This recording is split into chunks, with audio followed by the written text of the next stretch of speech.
And then there's the peanut gallery.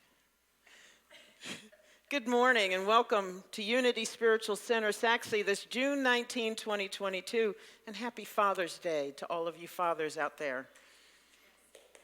Yes, give them a round of applause. It's tough work being a father, and I would know. I know what kind of time I gave mine, so let's take a deep breath together. Breathe in and exhale. Breathe in again. Exhale. And as you breathe in life and exhale life. Breathe in love and exhale love. We breathe in peace and exhale peace. And here as we gather for a very special experience together, we tune into our heart space, that part of us that cannot be contained by this physical body. We are grateful for community and the opportunity to come together, whether it is here in this room or online. For we are all one, we are all deeply connected. There is no separation in time and space. And as we breathe, there is a collective breath on this planet. All beings, all flora and fauna, every single thing that is this planet and this cosmos breathes with the life of spirit. And so we just tune in to the core of who and what we are, that is God, that is love.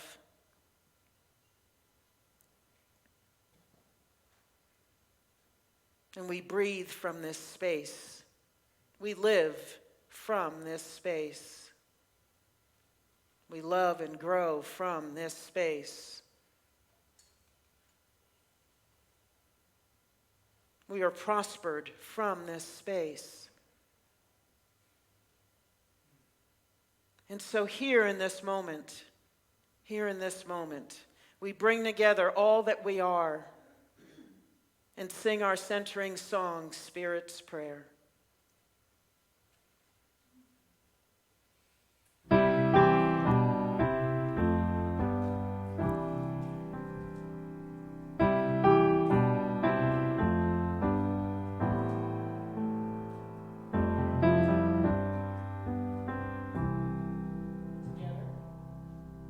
Loving Spirit dwells in me. This is my divinity.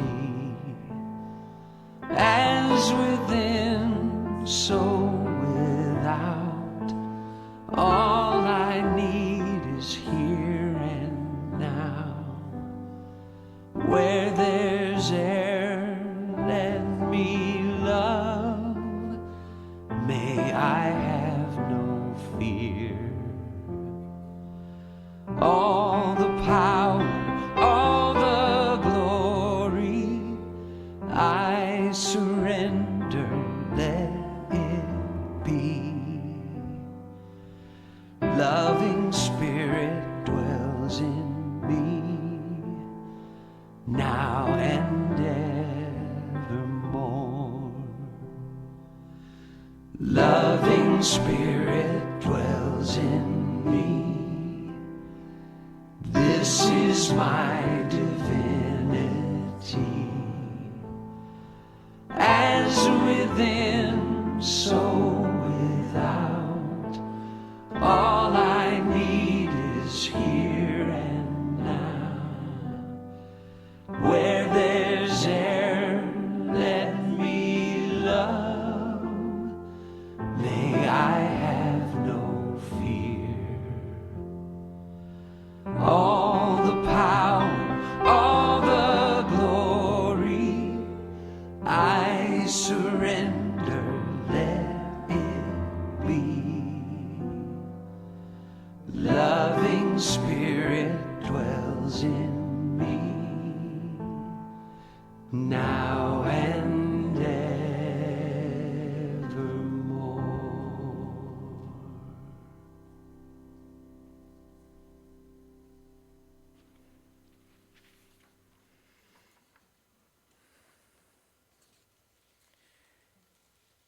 This is a poem from Stephen Dangerfield Dunn. He's the poet that collaborated with Robin and me with the More Love, Less Labels presentation that we did several months ago.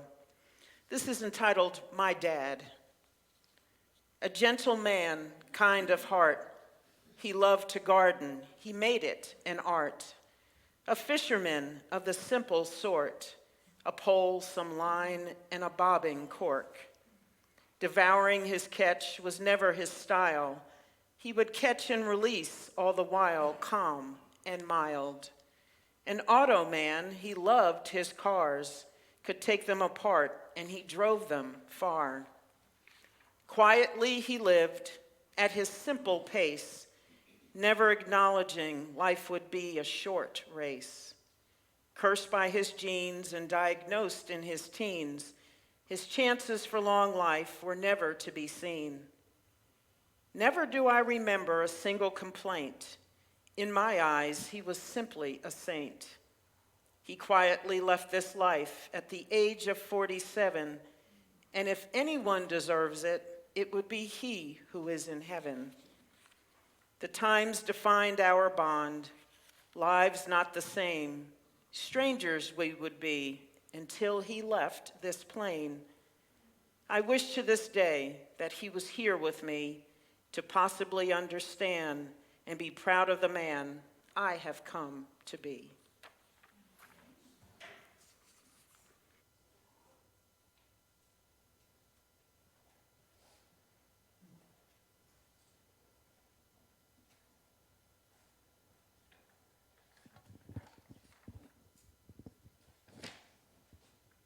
Good morning. Good morning. And happy Father's Day to everybody. That's a father and all the mothers that are fathers and all that. How beautiful.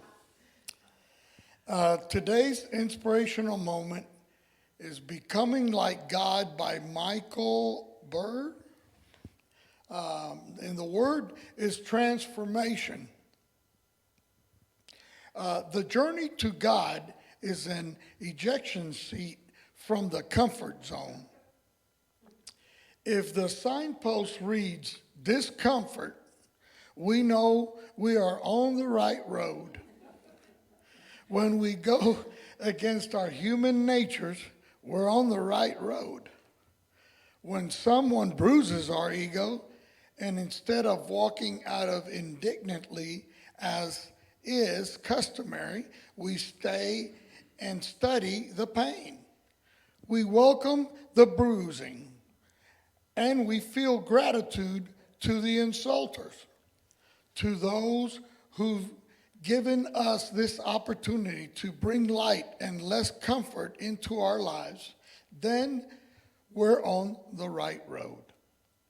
We define comfort as the absence of pain, but true comfort is the crossing of the abyss.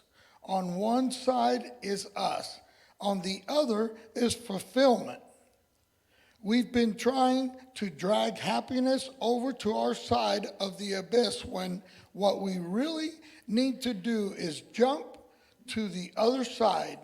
Leaping the abyss is total transformation of our nature, becoming like the Creator rather than hoping the Creator will become like us. So if we need to seek to become like God, we must seek the uncomfortable with the myriad of small steps, each leading in the same direction, out of the comfort zone. So if you guys will please help me repeat our affirmation. I seek to express my divinity in all circumstances. I seek to express my divinity in all circumstances. I seek to express my divinity in all circumstances. Thank you very much.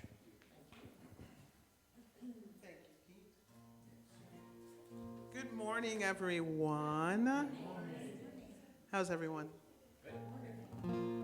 Well, I didn't know whether I was going to say this or not. It's Father's Day, but I'm just going to announce that I'm getting ready to get very uncomfortable in my life. And I'm excited about that. And I'm getting ready to move to New York on... Oh.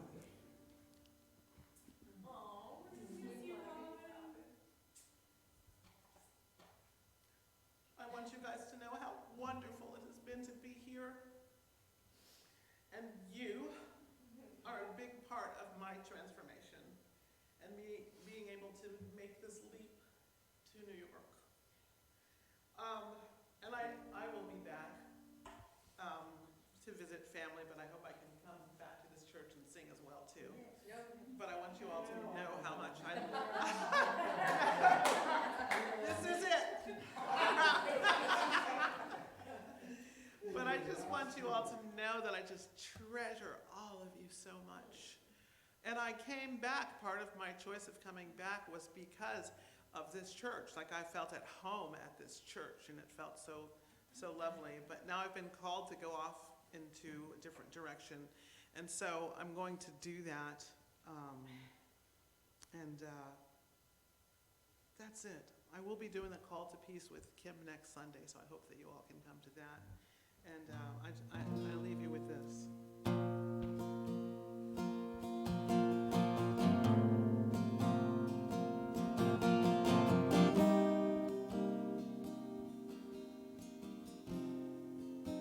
Oh, and I want to dedicate this to Judy as well.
Oh, remember the light inside of you, the light inside of you, the light inside of you. Oh, remember.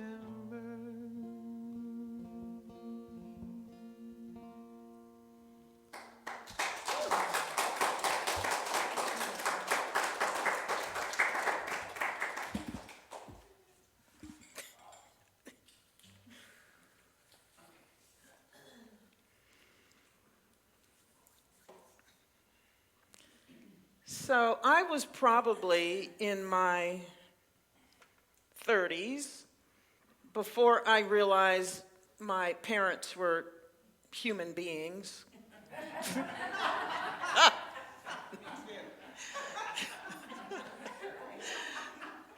Yeah, just ordinary folks who were trying to make it in this world, who came into adulthood with their own baggage, their own issues, their own stuff to deal with, stuff from their family origin, dealing with their own parents, their siblings in life, and really just trying to make it work, on top of trying to raise me and my siblings and provide for a family on a teacher's salary, things like that, sending us to Catholic school, dealing with uniforms and books and everything else. So it took a while before I realized, gee, they're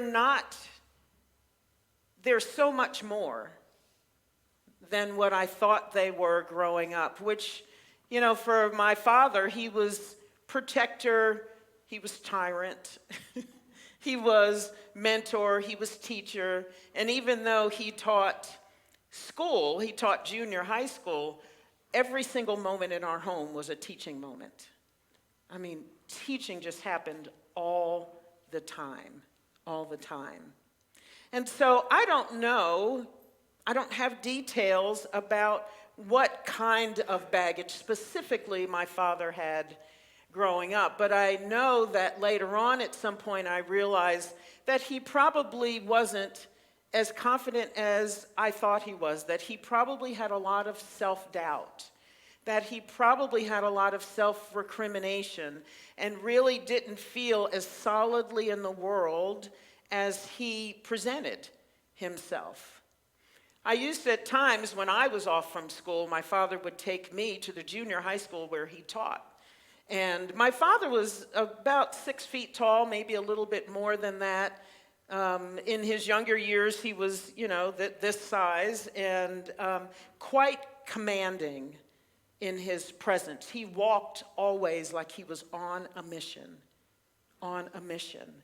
And when he walked into the room, he kind of filled a room with his presence.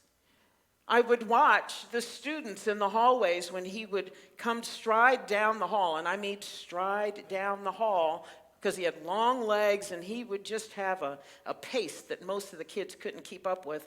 And me and my little self had trouble. I really had to jog to keep up next to him. And they would just make a wake. If the crowd would just open up as he walked down the hallway.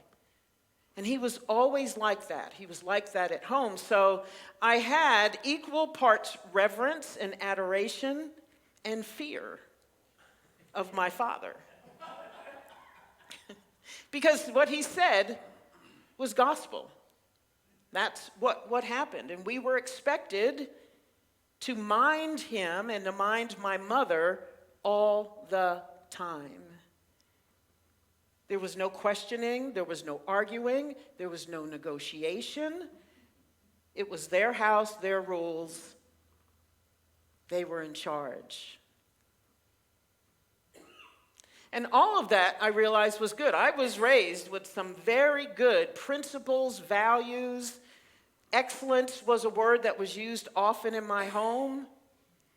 We were always pushed, and pushed is probably a good word, to do better, to grow, to expand, to have integrity, to be good citizens, to conduct ourselves in the world, even from little ones, like we knew what to do and that we were raised correctly. We were never ever to embarrass my parents. They never ever wanted to feel like they didn't want to claim us. If something happened. And from time to time, one of them would say that. Don't make me act like you're not mine. Because I will. Because I will. I remember once my sister having a temper tantrum in the grocery store. And so she was literally on the floor, arms and legs all over the place, just screaming and just flat out having a fit. Having a fit. And for some reason, we were with my father. And so these people were gathering around because my father was acting like she didn't belong to him, because this was not supposed to be happening. And so my father just gathered in the crowd with everybody else. Saying, poor thing, look at her. Who does she belong to?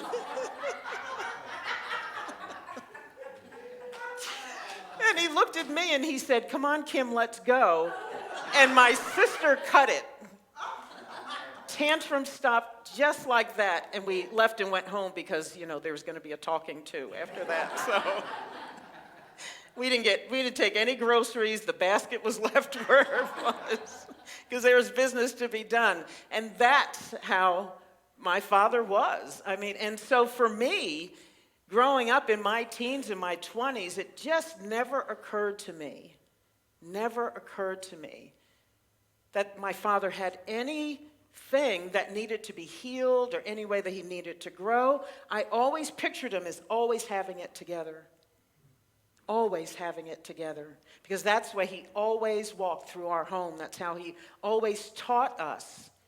And we don't know that when we're small and we're watching our parents. All we know is that here are these icons, these people that are larger than life, who command what's happening in our homes. And they were like that all the time. Actually, I know where he got that from, because my father's parents were also like that. When my grandparents were in the house, they were in charge, and my father deferred to them. And there are times when either my grandfather or my grandmother would say, that's not happening. And my father and his siblings, you could see the look on their faces, and they knew who was in charge. They knew who was in charge. But we don't have a frame of reference for our parents as humans when we're little. We just see protector, icon. We see the mentor. We see the teacher. We see the disciplinarian. Perhaps we see a tyrant. Perhaps we see somebody who's out of control. But all we know is that we are subject to them. That's all we know. And so as I watched my father in my 20s and 30s, when I'm starting to look at both he and my mother differently, I started to watch what he was going through. I watched him and my mother struggle in their marriage. And I watched him try to figure that out and how to fight for love, a greater love between them. That went on for decades.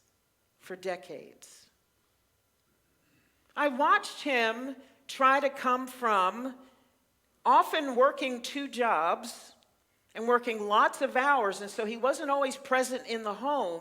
And so for me, my mother became major disciplinarian for many of my young years. And then when he didn't have to work 2 jobs anymore because he moved from being a teacher to being head of training and development for Exxon Corporation in northern New Jersey, he had more time and he was in the home more. And so we had to make this adjustment because now there's another disciplinarian who's here more often. And he wanted to be a part of this unit that had really kind of been moving forward a little bit without him because he was working so much. Because for him, and for probably most men on this planet, what fatherhood means is provider. Is to take care of the home. And he had 3 young ones who were in piano lessons, 4-H, Glee Club, Girl Scouts, Boy Scouts, all kinds of things. All of that costs money. All of that costs money. And in the meantime, he's trying to be the man he was called to be. And there are times I watched him fall flat in the midst of that, and other times I watched him triumph. And he kept trying, and he kept trying, and he kept trying. So this reading about transformation is very much what I watched my father do. My father converted to Catholicism when I was in grade school. And when he converted, he stepped into that with everything. His mind, his heart, his soul. And he became quite devout. He sang at church. He volunteered at church. We went to church every Sunday. We went to Mass. He was often singing. He sang at funerals. He sang at weddings. He sang at the Choral Art Society as well. So he was always busy, always volunteering. He ran the recreation yard during the summers that we all, and me and all of my friends and kids from the neighborhood went to in the summer. And this whole time he's working on him as he's working on us. And he was spending a lot of time working on us. So I don't know how you find time to work on you when you've got these 3 hard heads that you're raising, that you want to be good citizens. And he struggled. I saw him standing on that one side of the abyss that Pete read to us about, and trying to make life work, trying to pull himself together to become what he thought God wanted him to be.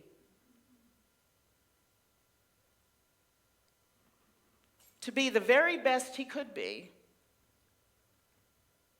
And often failing, but continuing to get up. At one point, he went in and I don't know the exact process, but he eventually became a deacon in the Catholic Church and was ordained as a deacon, which was hugely important to him. I remember being at the ordination, part of the process is to prostrate yourself on the floor before the bishop, before you're ordained. It was huge for him to do that, because he was not a man to subject himself to anyone else, to anyone. He was strong, he was opinionated. Like I said, he was commanding. And so to watch him surrender to God like that was huge for me. I thought, gosh, I've never known this man like this. This is pivotal. And I knew it was pivotal for him, and it was pivotal for me to watch it. From that point on, often what he taught us was to have this relationship with God, not just to go to church and worship, but to have a relationship.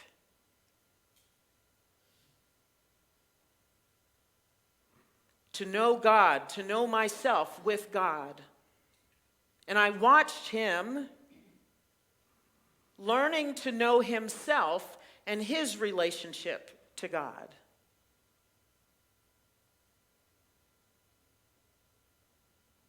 And I watched him take that leap from one side of the abyss to the other. And it did give him comfort in times of strife. My parents had a rough marriage. It was rocky, rocky, rocky, all the way through till he took his last breath. And for my mother, it was still rocky after he was dead. That's how long we can be in our stuff, in our baggage. But I saw him continue to try to love even when love wasn't accepted.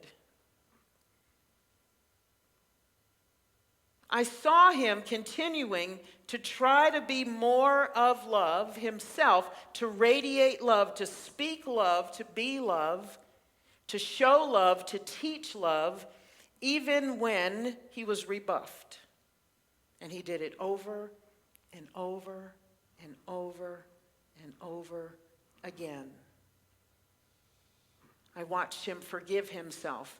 At my parents' 50th anniversary, we're at the dinner table with my grandmother, my entire family, my siblings, my mother, and my father. And my father wept and apologized to my mother for not being a good husband all these years. That was huge. Talk about discomfort.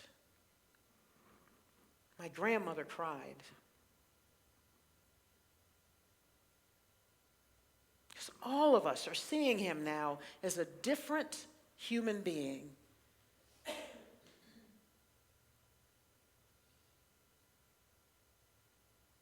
different man. A different man. He was on the other side of the abyss here, still uncomfortable, still wondering, how do I continue to love? How do I be more of that myself, even when it's not always returned?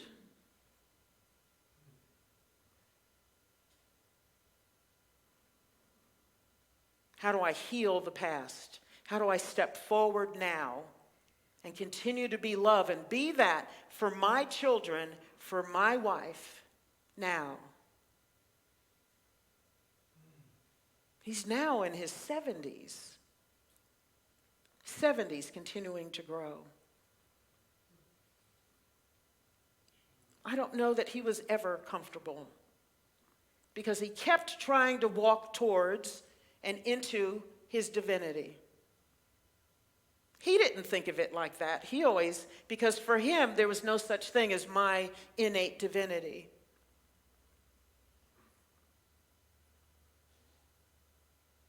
But he knew that he needed this relationship with God. And that was the core of his life. And that there was no life for him outside of that. Huge example for me. Huge example. These are some of the things I learned from my father. You got to write them down to remember them all. Act like you know better. Knowledge is not going to do you much good if you don't use it. You can be grace under pressure. Don't lower yourself to someone else's level. If they act like they don't have good sense, you don't have to do the same. Do what you're supposed to do, even when no one is watching.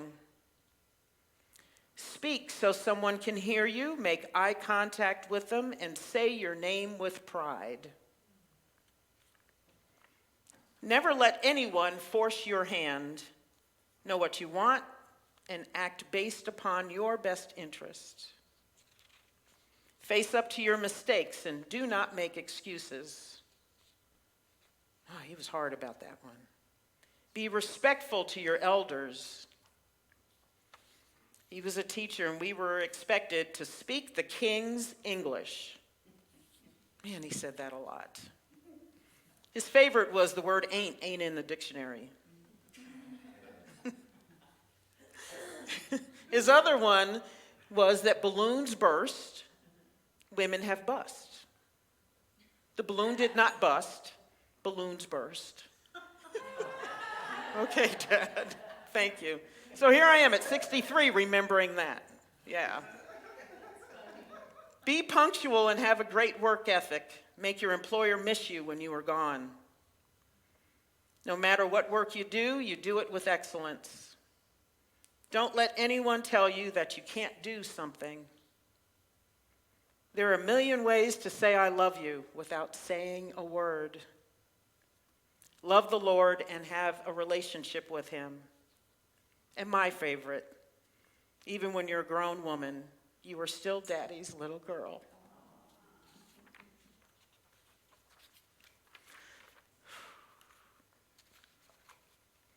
So many of us equate God as Father.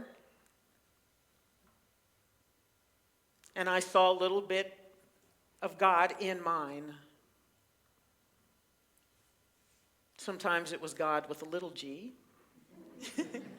And sometimes I saw him in all his divinity.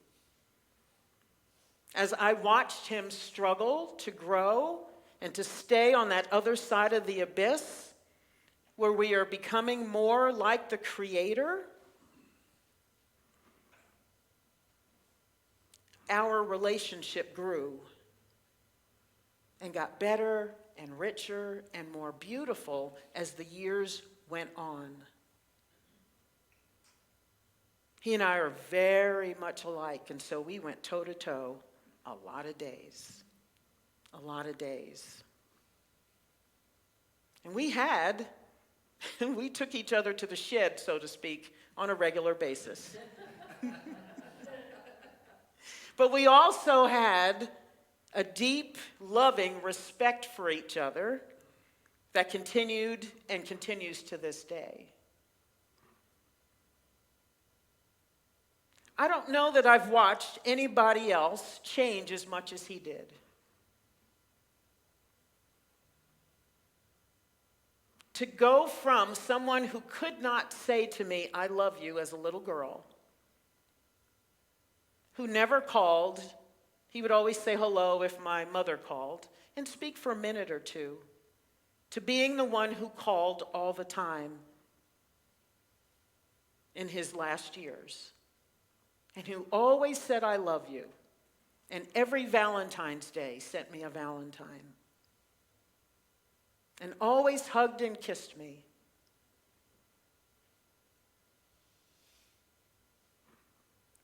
Jumped from one side of the abyss to the other, and then stayed, even in the midst of probably a lot of discomfort. A lot of discomfort. He was living contrary to the way he had been taught.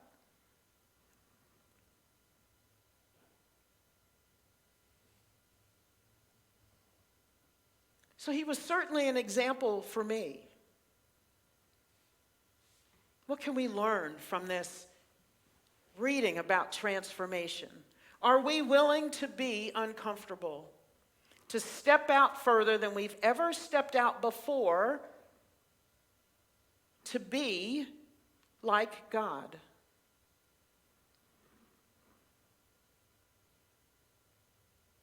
To be love when love is uncomfortable.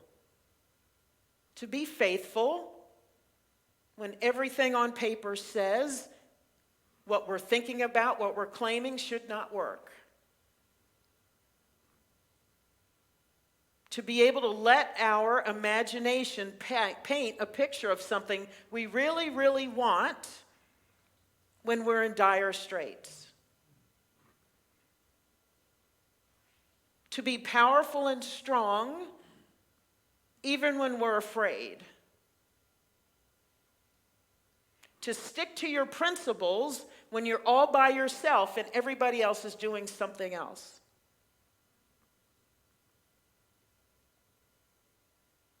To know how to conduct ourselves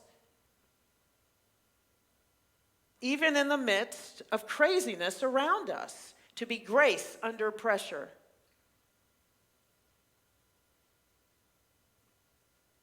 To do what you're called to do fully. To embrace it, to know what it is, and continue to look at the all good to focus on the all good and to run towards the all good, which is God.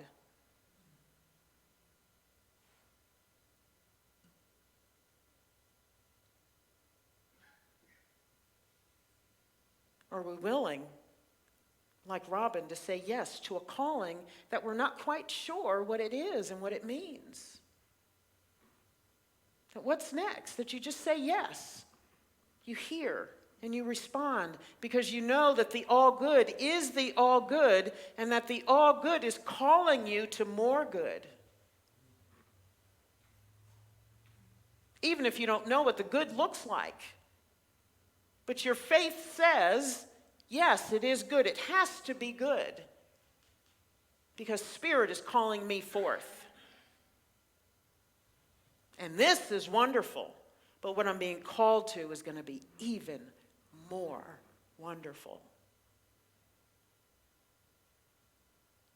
That there is still something to hold in your heart and be thankful for, even when there's no one saying, yes, that's good. Even when no one's grateful to you. Even when nobody's giving you a pat on the back. But you do it just because you know. Just because you know. And you know that you know.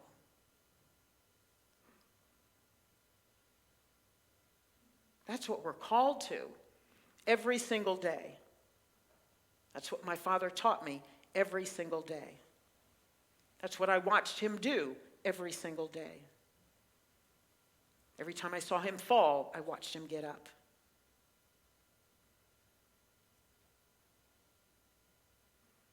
Every time he took a few steps back, I saw him take several steps forward.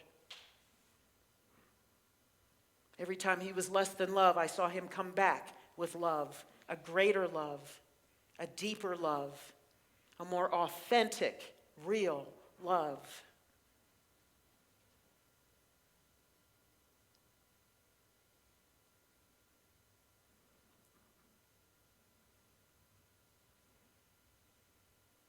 My father had a tough assignment because I was one of his kids. And there were two others. And I know I was the better of the best of the three. Which I told the other two on a regular basis. Fatherhood is a tough assignment. And not all of them do a good job. Not all of them do a good job. Because they're all human. They are all human. My father didn't always do a good job. But I know he wanted to. And I think at their core, they all want to do a good job. But sometimes our stuff is too big. And the hill is too high. And the climb is too long. And we don't know that we are the all good also.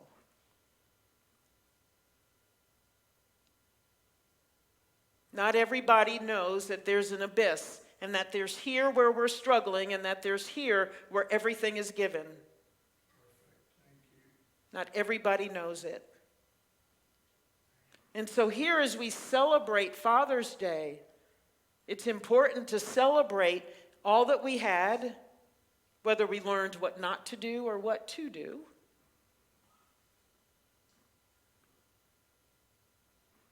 And to celebrate the fact that they too are divine at their core. And to have compassion and love for them. And all that fatherhood calls one to do. Whether they did it well or not. Let's love them with all that we have. Warts and all. Warts and all. Because we do have our own warts. We do. But it doesn't mean we're not divine. We are. We are, we are, we are. So let's take a deep breath right now and celebrate fathers.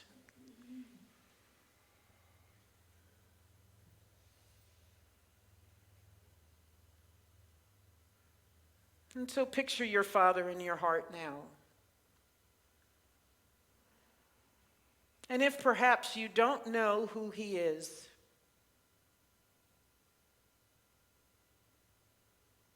picture a bright light. Picture a bright light. And just let that light be love and let it represent him, whoever he may be.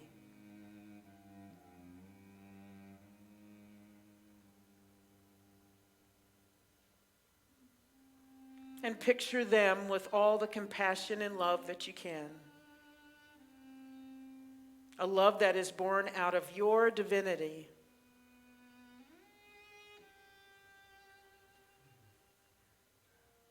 A love that looks beyond all the mistakes, all the things you think should have been done that were not done, all of the times they tried and perhaps failed, all of the times they tried and succeeded,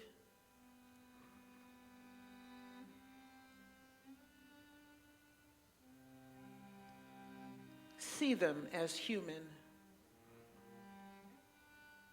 as needing and wanting love, just like we do. See them as wanting and needing full lives like we do.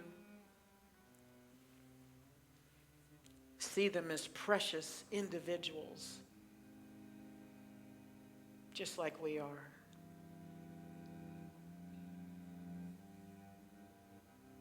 Give them grace. Give them grace.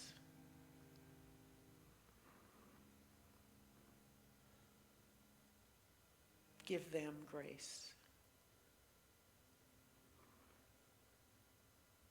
So let's take a deep breath together. Breathe in love. Exhale love. Inhale love.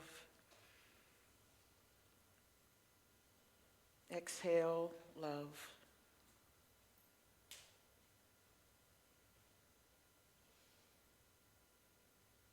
Amen.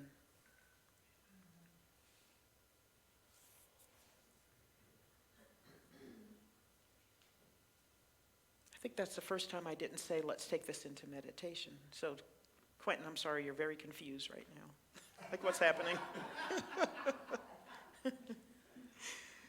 So let's take this love where we are, and let's lift the names of those that we want to pray for. And first, we want to pray for Stefan, who's not with us this morning, who's sick. So let's hold him in our hearts. We do miss him.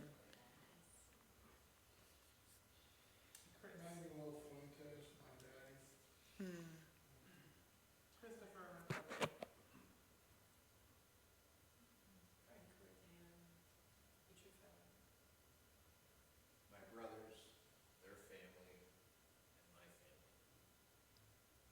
My son-in-law Chase, Chris, my son, and his beautiful son Landon, and his whole family, and our whole family, my beautiful wife, Dia, so my favorite. For Tony, for Andrew, James and his daughter. for Angel, for Simon,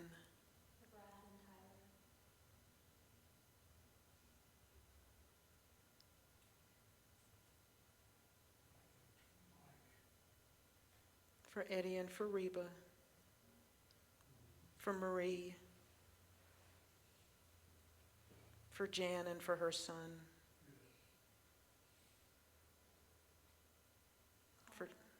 for Dottie,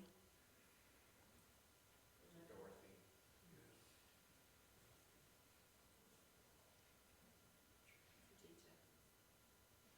for Deja. and for Linda, for Robin as she steps into this next chapter, for Lainey and for Anna, for all of these beloved souls, and for all those that we have not named but who are in our hearts and in our minds as we go about our daily living. We know that they are whole, perfect, and complete, and the all good is at work in their lives. We hold the high watch for them, holding the very best of life, holding that there is a healing happening in whatever part of their life needs healing at this time. And so with all the power and strength that is the all good, we say amen. Amen.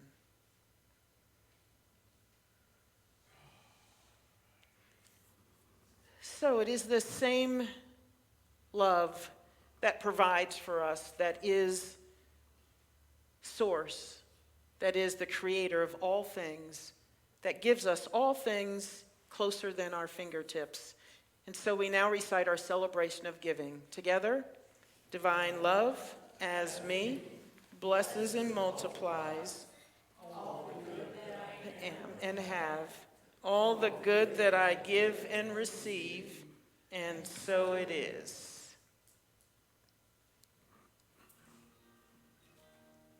Hi, Robin. Hi, Kim. We're going to sing together. One of my favorite songs.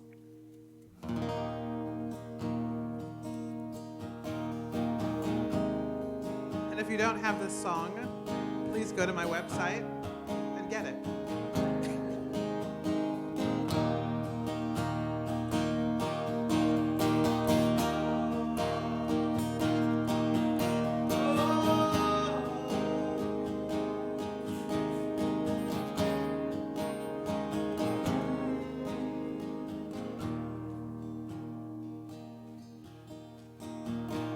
We are all just mirrors. In your faces I see clearer, clearer than I've ever seen before. The heart is where to live from, to give all you can give from. This is what I truly know for sure.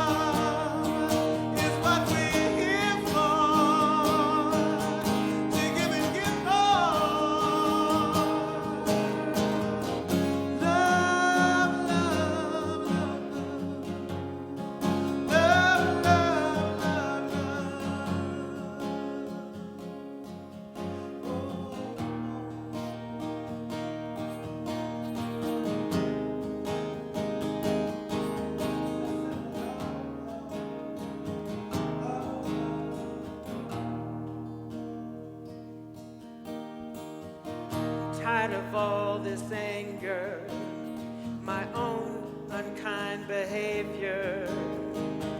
Who am I to judge anyone at all?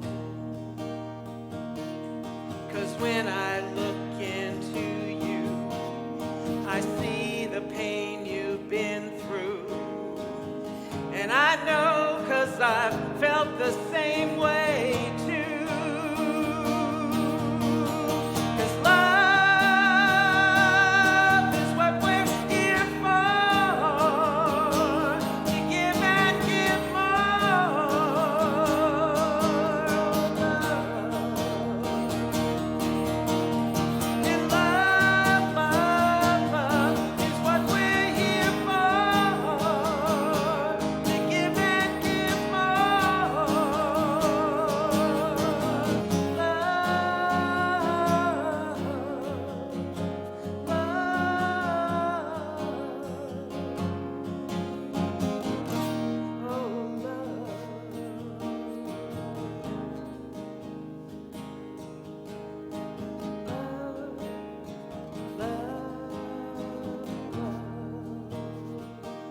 Please join me when you get these words.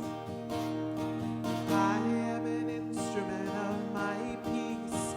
I am an instrument of my love. I said love, love, love, love. I'm an instrument. I am an instrument of my peace. Love. I am an instrument of my love. Love, love, love. And I am an instrument of my peace. I am an instrument of my love. I said love, love, oh love. And I am an instrument of my peace. I said I am an instrument of my love. I said love, love, love, love, love.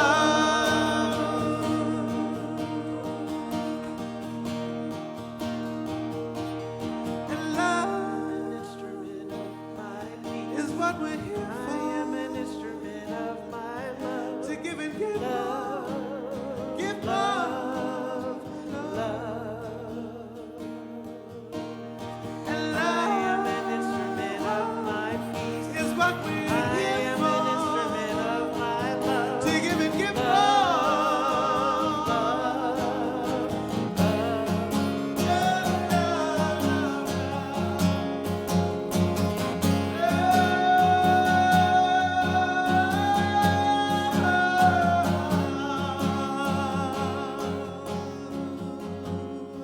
Oh, sweet love.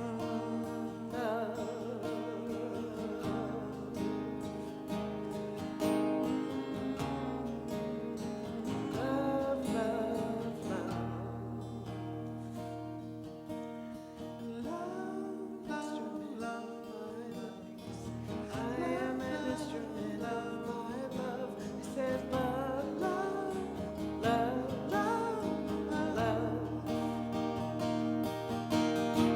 I am an instrument of my peace. I am an instrument of my love. Love, love,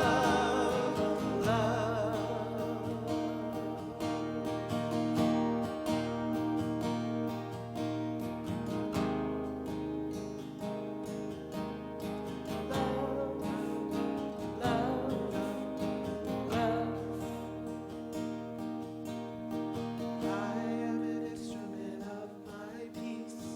I am an instrument of my love. Love, love, love. I am an instrument of my peace. I am an instrument of my love.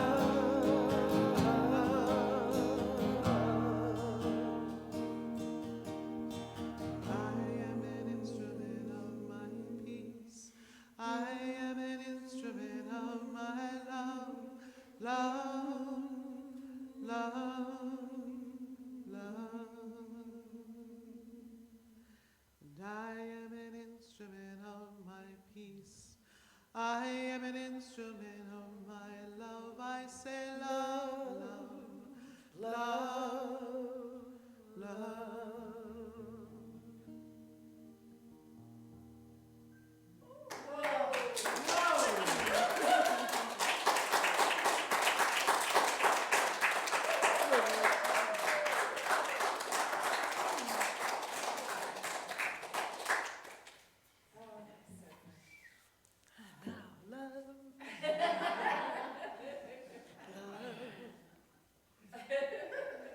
Oh, I'm sorry, you guys are here. I'm sorry.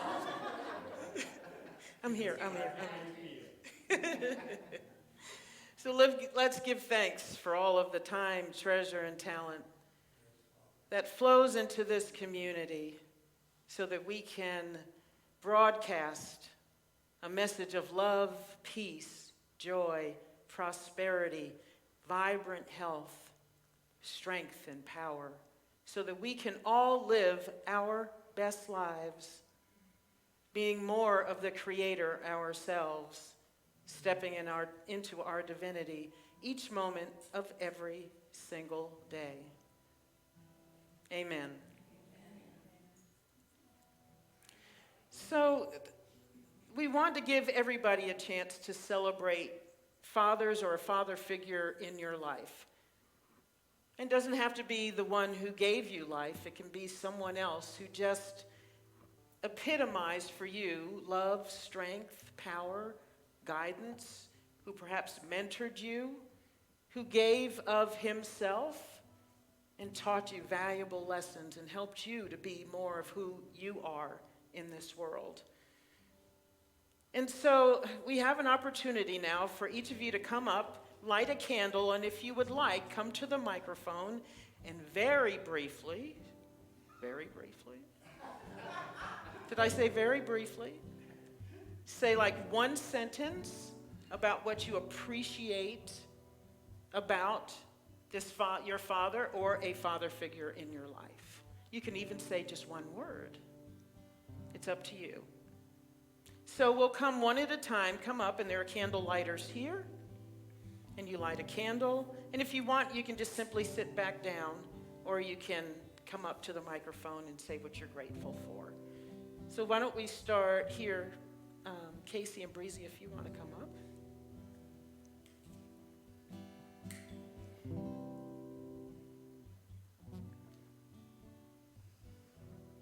And let's just hold space for each one as they come up.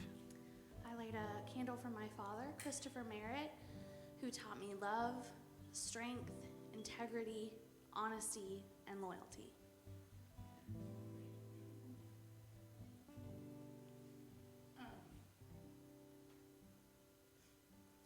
So I never knew my father, but I would like to give thanks to my grandfather, Ronnie, who taught me that it doesn't matter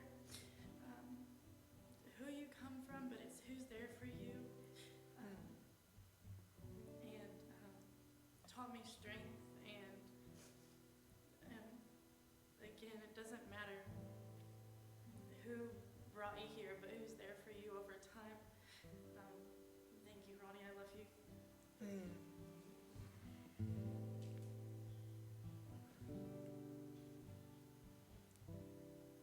Come on, B.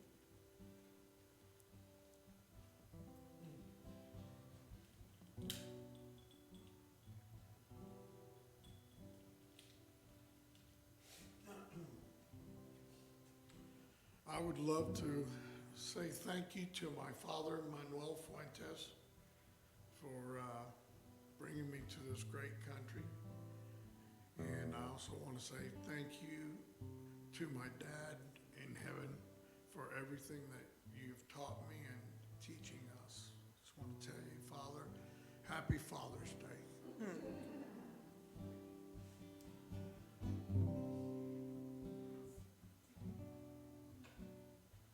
Jerry.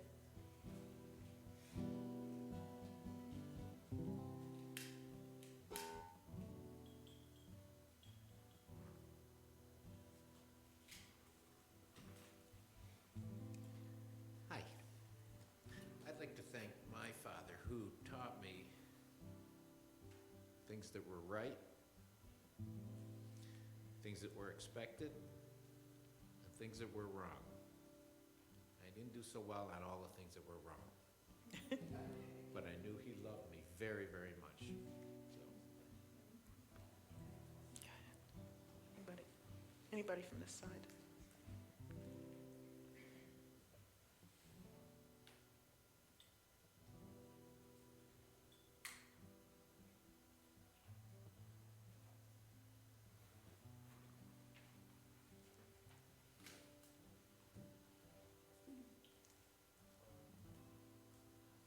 I'd like to thank my two dads,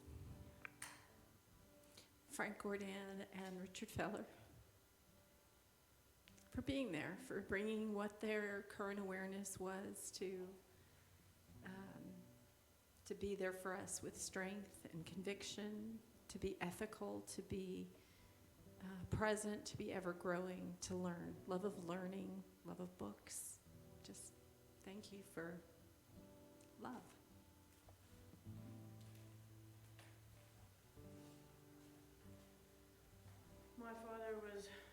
abusive to my mother majority of my life and hated him up until I being a young adult. And then I realized as a young adult that on one hand he was abusive, but on the other hand he also had many periods where he showed his love and shared his love, especially to me. And then I realized, you know, I can still love that part of him. And that's when I was able to forgive him and learn to love that part of him that was loving, you know, that point forward, especially with my own children. Thanks, Dad.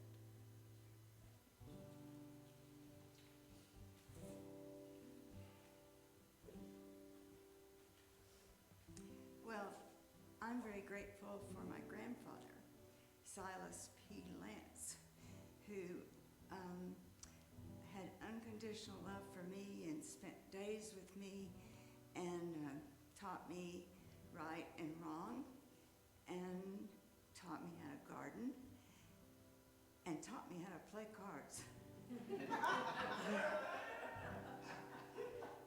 And that's brought a lot of joy into my life. And thank you, Silas P.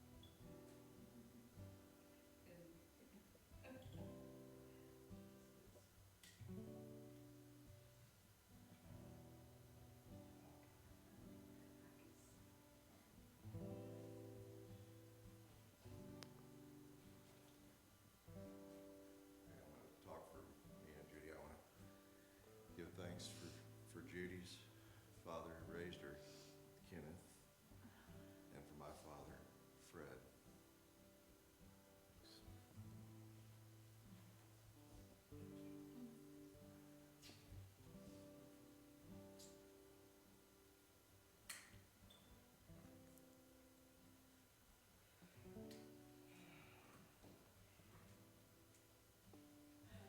For my father, Kenneth Ray Harper, who I lost 3 years ago, but he always had the right words to say, so simple. When I needed him, he just fixed everything with a few words. He was the most honest man.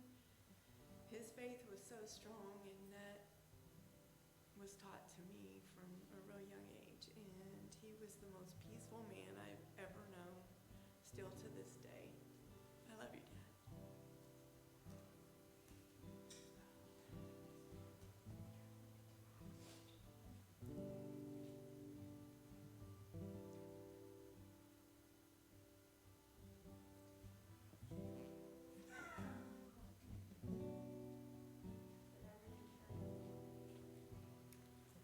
Kim's gonna do it for me.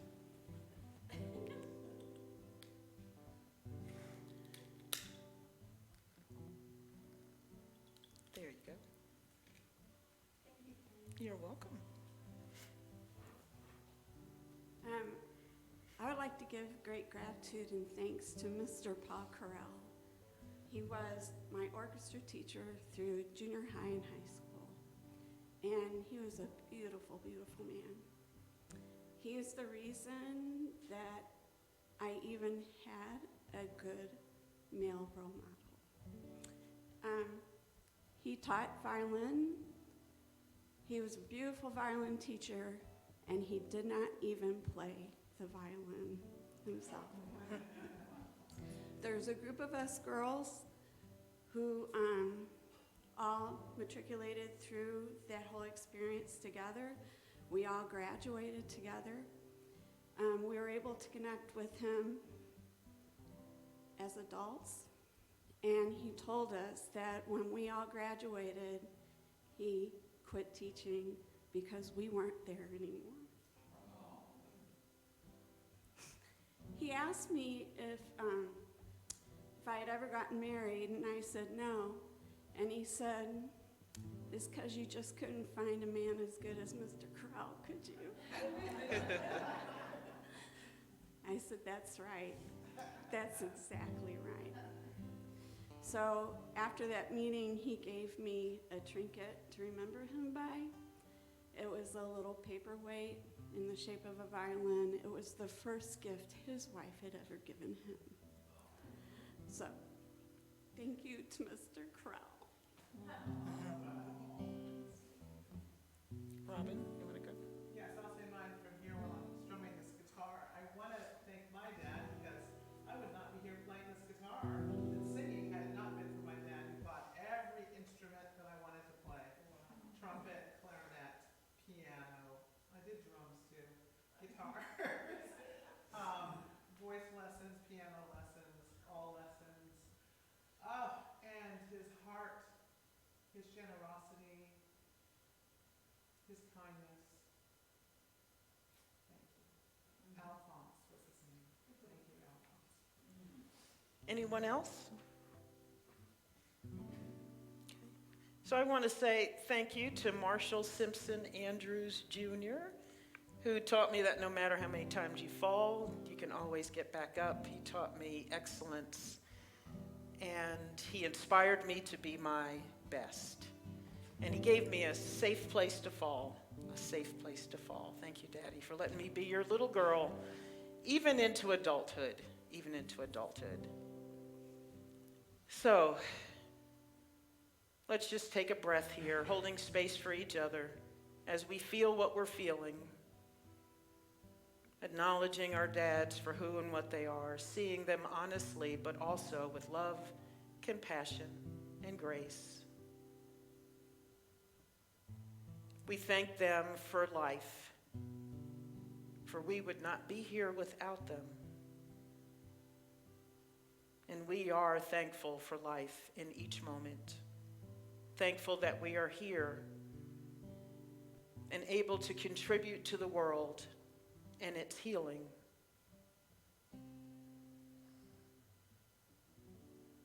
And for that we say yes and thank you. Yes and thank you. Amen. And now we have something for each of the fathers. Jerry's going to give that out.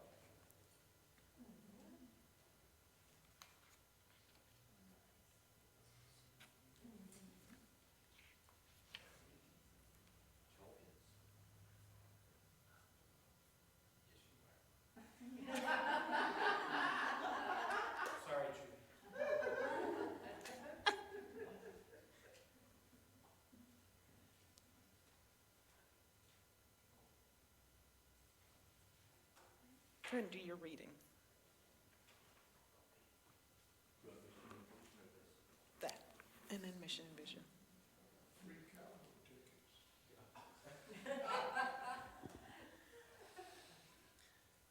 I have a story, a verse, and it's called Taking Out the Trash by Joseph Walker. What are dads for? According to at least one respondent in a recent not-so-scientific survey, they exist for one reason and one reason only: to take out the trash. Of course, other respondents, children in our neighborhood ranging from 3 to 11, had different ideas when the question was posed as part of the Father's Day project for our church congregation. Michael says we have dads so they can play with us. Kelsey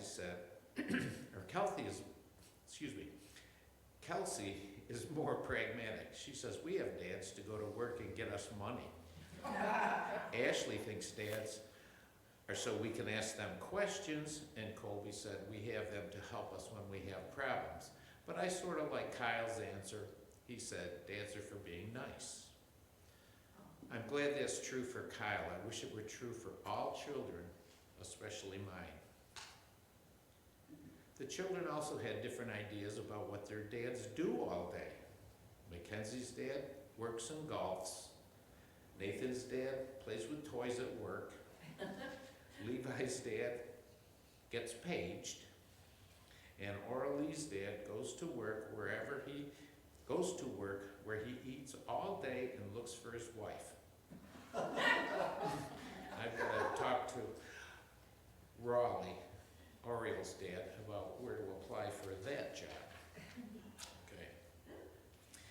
Asked, what's your dad's favorite thing to do? Most of the children responded with play basketball, four-wheeling, golf, water skiing, hunting, fishing, watching sports on TV was also big, as was fixing cars. Jordan's dad likes to play around with reptiles. Remind me to stay away from the Price's residence. But Lee seemed the happiest to report that her dad really likes to go outside and play with me many games. Lucky Lee.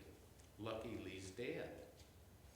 Some of the most interesting responses came when the children were asked, how will your dad change once he turns 60? I guess 60 is the generic age for really, really way, way old. Although I must tell you that that the closer I get to 60, the less really way old it seems.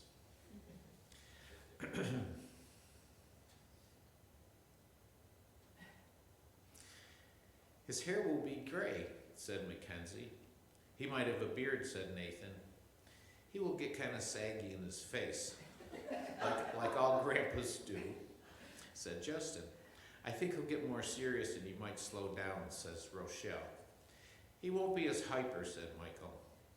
He'll be like confused, said Jonathan. And Jonathan is my son. So, the question, what does your dad say all the time, was pretty revealing about family dynamics. Lots of dads were quoted for those picky commands that we all use from time to time. Put your shoes on. Roll up the Nintendo controls. Go to your room. On the other hand, Frankie remembers his dad saying, a job worth doing is worth doing well. Justin's dad says, you're great, Just. Adam's dad says, you know what I like about you? Everything. And Chandler's dad says, I'm really proud of you. Wouldn't it be great if all our kids remembered, I am proud of you, more than, let me just say one more thing, the best remembered fatherly phrase of the Walker children. Reading the survey, unscientific though it may be, I learned a few things. I learned that there are different kinds of dads who impact their children's lives in different ways. I learned that it's the simple, common, ordinary things that seem to have the most impact. There wasn't a single reference to a fancy house, expensive cars, or costly trips. I learned that God gave us dads to love us, take care of us, protect us, and walk across the road with or without trash. Oh, that's nice.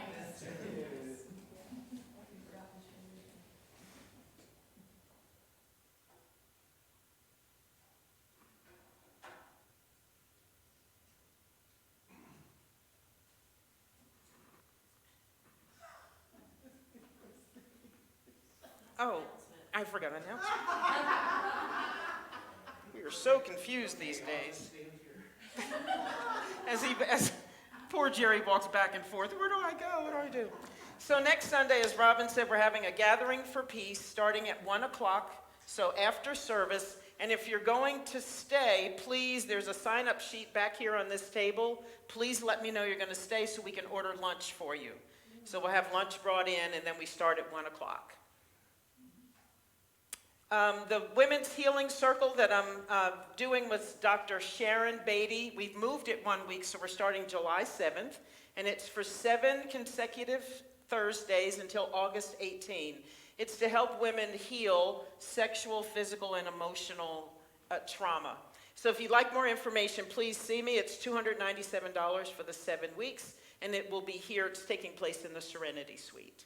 So please let me know if you want more information. And now, Mission and Vision, Mr. Maressa.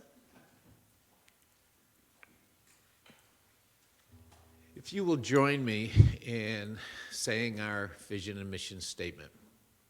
We are Unity Spiritual Center, Saxe.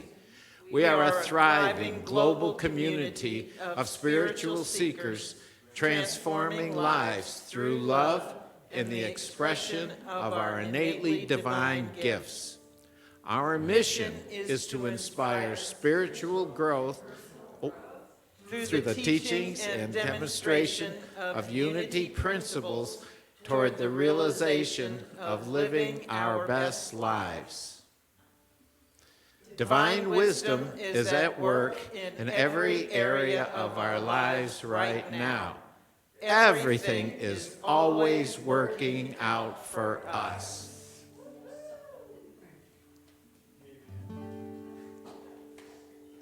Always, always remember gratitude every day. Today I saw the sun.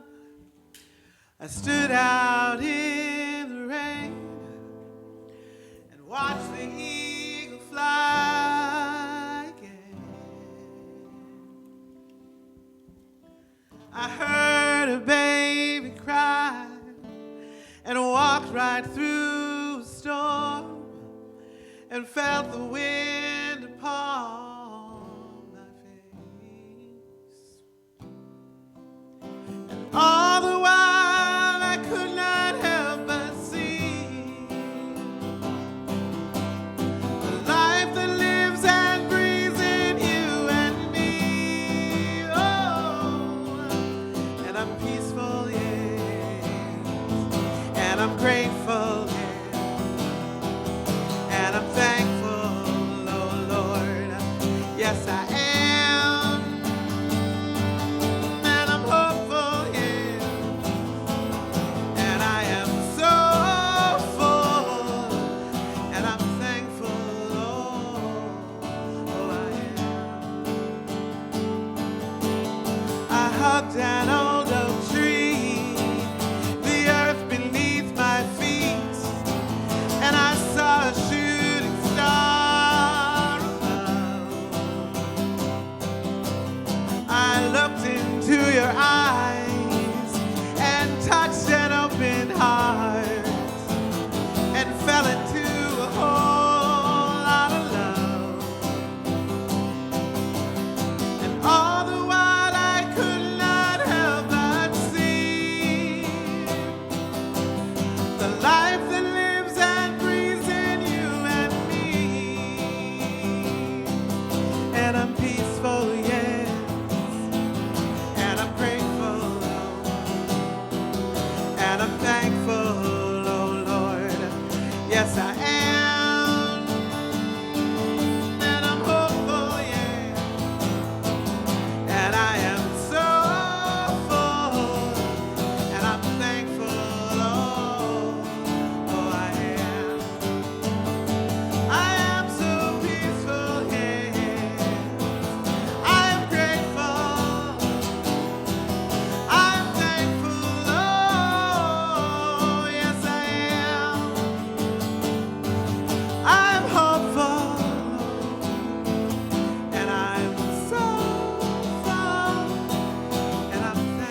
thank you for joining us this morning. You are the ones that make this the most special place to be on Sunday morning, with your love, your light, and all of your treasures, all that you are. So don't forget to sign up for the peace gathering on your way out if you're going to be staying after next Sunday. Have a glorious day and have a glorious week. Happy Father's Day, gentlemen.